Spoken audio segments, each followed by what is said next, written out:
I want to show some idyllic butterfly activity in this rock garden and very interesting flowers. So just now, as you can maybe recognize, we're by this beautiful rock garden again. And today there's another woman, she's about to water the plants. Yeah, she's checking again. And today I talked to her just now. Come, Rico. Come. Because I had a suspicion, or if I thought it may be a different one than last time. Also the circumstances and the situation was totally different. Like last time we sat there first and then she arrived, and this time she was there first and we arrived. So the fact that I then also talked to her deliberately obviously changed the situation for him also completely. So now he had a chance to observe that it's okay that people work in their garden. And it's extremely hot already. We're gonna walk a little short bend only. Today is the hottest day with over 40 degrees during the peak time. And already last night there was a very unusual unloading, discharging of lightnings and flashes. I've seen quite a few extraordinary ones in different climate zones, but something like that I haven't seen, and I'm adding it at the end of this video, I think. Come, Rico. Come. It's already too hot for him, but he doesn't want to go this way because then the walk is over. And I want him to lie down in the shade. Komm, Rico. Wir gehen sitzen. But not standing, him lying down, relaxing, and me standing in the sun. It's not an option here. Yeah, come. So yeah, this situation now, there's not really much content today as a video because we can't do a long excursion. But I thought revisiting the rock garden with another woman that looked similar for him, he immediately got perked, alert, but then the conversation and the switch around of what the difference is to him also if we were there first and then he gets into territorial protection attitude, or whether someone else is first there and then he can accept that we are the visitor. Come. Now I have to move him along a little bit so he can lay down in the shade a bit. Yeah, and those incredible lightnings, man, that really made me wonder whether it's some orchestrated orchestra, because it was happening and he wants to go into those dangerous plants that these that can stick to their coats and their fur and their feet especially, and drill themselves in, and you don't want them to have any of those additionally. And I was wondering, why are these so dangerous suddenly in the places where we've been all along? It's not suddenly, but suddenly they're not mowing as much, so they get a chance to emerge at that stage at all. Usually the grass was mowed, and once these grass blossoms dry out and get so dangerous and stingy, they weren't even here. They were mowed.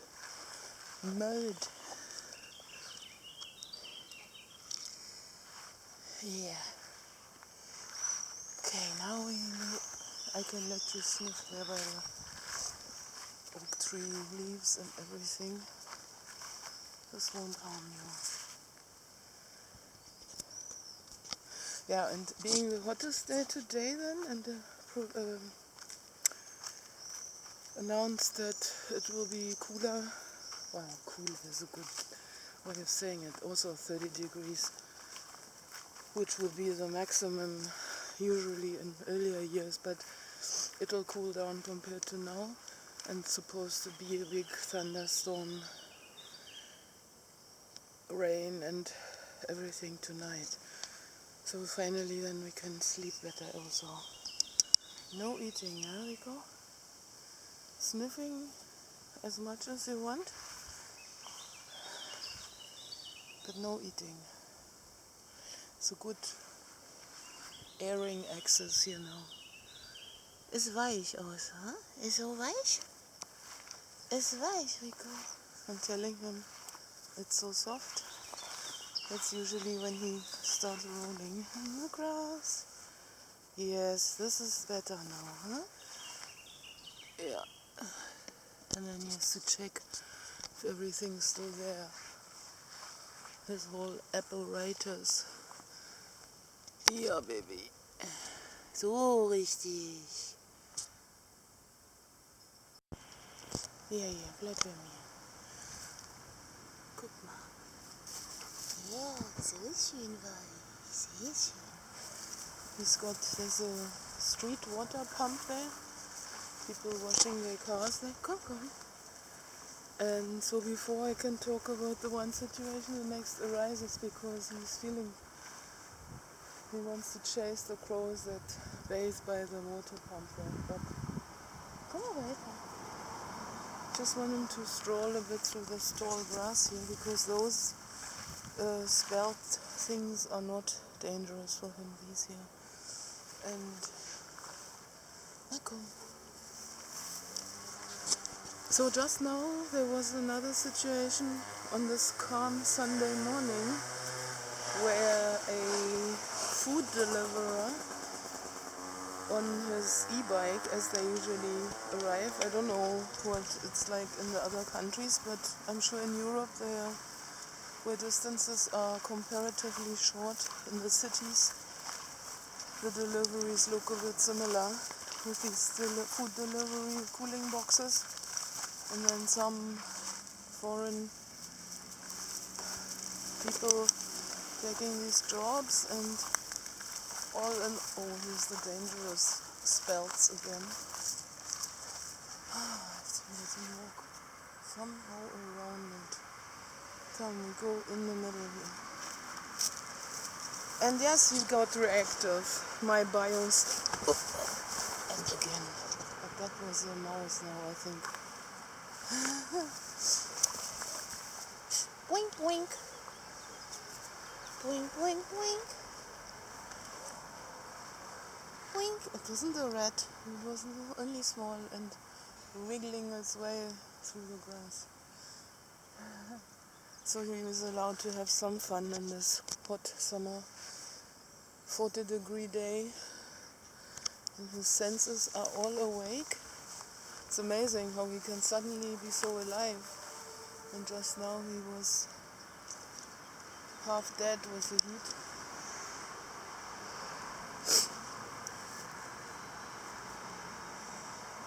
So with this food delivery stuff,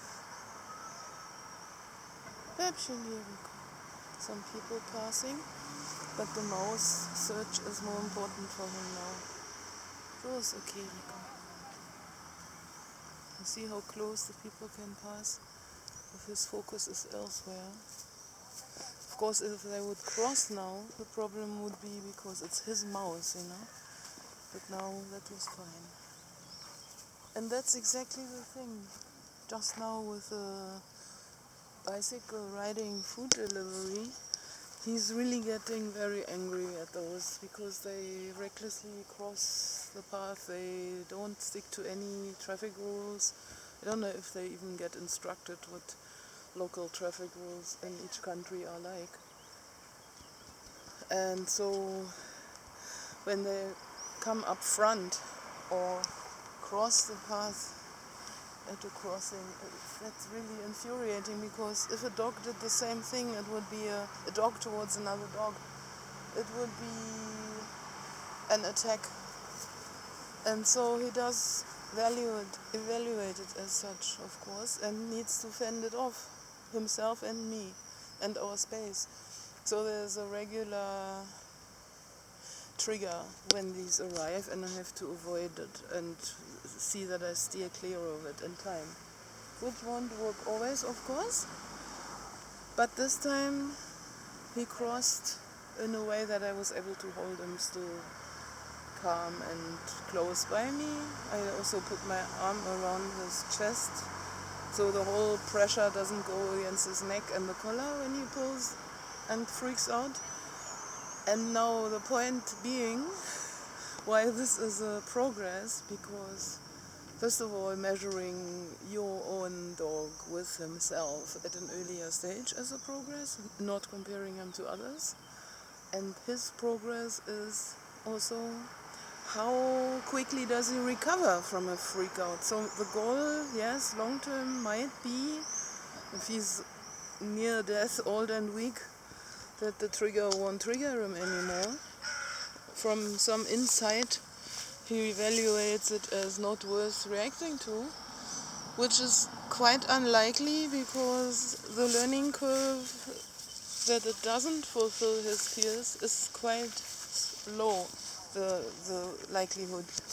He always gets basically confirmed that his fear was justified, so there's no learning progress in that sense that the trigger might stop. It's got the mouse trace now again. But the progress can very well be how quickly does he recover from the triggering, you know? Boing, boing, boing. This is nice now where I can't walk so far due to the heat, that he has some fun here, at least, with finding where is the mouse. Boing, boing, boing.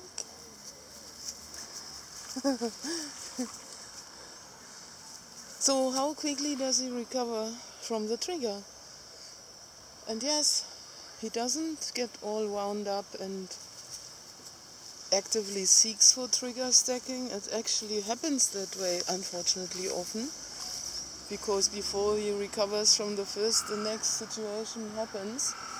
But he's really, as quickly as he can switch from relaxed and playful into werewolf mode because something is worth defending, he can actually really quite well also become his fun exploratory self again afterwards. And that in itself, compared to himself at an earlier stage in the beginning, 5 years ago, is really progress, because in the beginning he used to never find himself out of that tunnel of reactivity where he was really acting as if his life depended on it. And it would have been like that as a street dog. And I'm sure he had situations that really pressed him in a corner, you know. He'd go boing, boing, boing. And now, the fact of recovery, so then also for our own, for his nervous system, that he doesn't develop a dopamine hit junkie loop. And as we are never getting together, it's about our... There you go, Rico. Now he's starting even with flies. Here we go, I love it. Boing, boing. That's how he used to jump with all four in the air and then jump crickets like that when he was younger. Boing, boing, boing. I don't want him to move off into that spelty, dangerous grass again. Komm mal rüber, Rico, hier. Hier, boing, boing, boing. Na komm. Na komm rüber. Na komm up here. More into the safe grasses and plants and lucerne and whatever this is. I think it's some lucerne thing. No, he knows where it is. He can't be fooled. So, trigger for our own nervous systems as human companions navigating our bioscanners. That it's gonna trigger, yes, but the progress to focus in our Komm, bleib mal hier, Rico. Komm. Na komm. to focus in our view of how progress is working while the situation is happening and also afterwards for our own and their nervous systems to recalibrate into normal, relaxed enjoyment mode and discovery mode like now, to focus on how quickly does he recover from a trigger. He's jumping into stinging nettles. Incredible. Rico! From trying to avoid, well, if you can avoid the trigger, fine.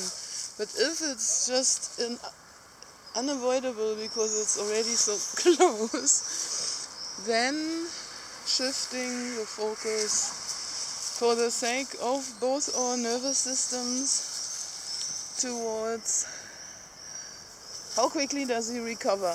Okay, I'm turning in circles now by content as well as physically here, and we're gonna leave the spot. We've visited all the mice now, the invisible ones, and I'm slinging my feet here in the plants and nearly falling also. Na komm, Rico, sehr gut. You did so well. I'm proud of you. I'm proud of you.